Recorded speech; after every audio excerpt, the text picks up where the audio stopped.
What up, big dogs? Welcome to the muck hole. So if you ask someone who they are, you'll usually get some sort of label. I'm a teacher, I'm trans, I have ADHD, I'm a liberal, I'm a conservative, I'm an empath. People basically say what gets the best reactions, or whatever combination of words will get reinforced in the current environment. But a label is not a person. It's just a shortcut for identifying a pattern of behavior. Sometimes it describes what someone used to do. Sometimes it describes what they want to be seen as, but rarely does it describe what they're actually doing in that moment. You're not a writer if you don't write. You're not a kind person if you just say things when people are watching. You're not a neurodivergent just because you meet some of the diagnostic criteria here and there. Labels mean nothing without consistent, observable behavior. Most identity labels are just that, labels, empty words. They aren't variables you can manipulate, observe, or measure. They don't explain anything. They just shift the conversation away from observable behavior and into vague abstractions that sound nice. Take something as common as this. Why can't you pay attention? Because I have ADHD. Okay, and how do you know you have ADHD? Because I can't pay attention. That's not an explanation. That's a closed loop. The behavior justifies the label, and the label is then used to explain the behavior. Nothing is discovered, nothing is tested, and nothing changes. It's just a diagnostic echo. In fact, you could do the same thing with any label. Why do you lash out? Because I have trauma. Why do you avoid intimacy? Because I'm avoidant. These aren't answers, they're just names. At best, they're placeholders, and at worst, they shut down the question entirely. Nothing is identified, nothing is measured, and nothing ever changes. Using labels so carelessly just works to rename the behavior while pretending that naming it counts as understanding or controlling it. It's comparable to calling a broken lamp deficient. Sure, but what are you going to do about it? That's the level of utility most identity labels offer, a name without a function. People say, I'm avoidant, I'm emotionally intelligent, I'm a quiet type, and you're supposed to just accept that as informative. But what does any of it actually mean? If I ask what emotionally intelligent means, I usually get this kind of answer. The capacity to be aware of and manage one's emotions and respond empathetically to others. Sure, that sounds impressive, but what is it really describing? It's a fancy way of saying, you can tell when you're about to spiral and you do something to stop it. You don't explode on people,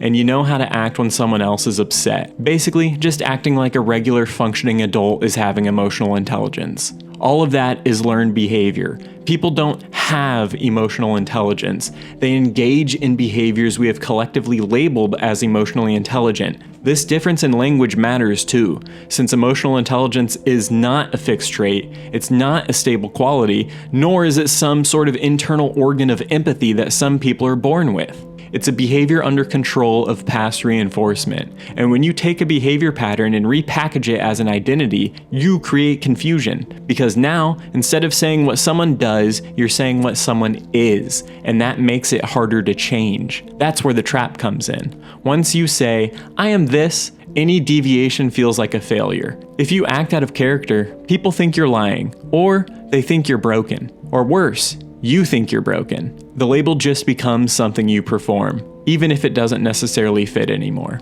And the more visible the label becomes, when you use it to introduce yourself, put it in your bio, or signal it through the products you buy, the harder it is to behave differently. Because now, your social reinforcement is tied to consistency with a particular label or identity. You're not allowed to drift. You have to stay on brand. It's not just about your personality. There are literal products tied to almost every identity. If you say you're into finance, there's definitely a podcast for you. If you say you're autistic, there's a t-shirt and a water bottle. If you say you're kinky, there's a whole economy built around your preferences, my friend. Every identity comes pre-packaged with endless merchandise and consumables.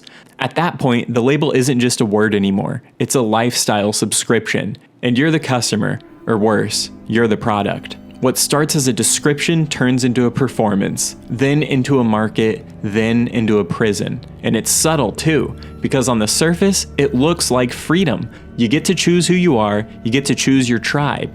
But if your identity is just a list of things you've consumed or slogans you've attached to yourself, you're not being yourself at all. You're just repeating a script. And the truth is, the only thing that you are is what you're doing in any given moment. Right now, I'm blabbing into a microphone. Earlier, I was at work. Later, I'll probably eat some dinner. That's it. There's no deep me beneath those actions, just a chain of behavior, responding to the current setting, my past consequences, and whatever contingencies I may find myself in. If you strip away every label you've been using, every diagnosis, every role, every community badge, you wouldn't just disappear. You'd still act, you'd still choose, you'd still avoid pain and seek reinforcement. You'd just be a little harder to categorize, I guess. Which is fine, but you don't need to be consistent. You don't have to explain your behavior with labels, and you definitely don't have to turn your actions into some sort of narrative. You're already behaving. That's all you ever were,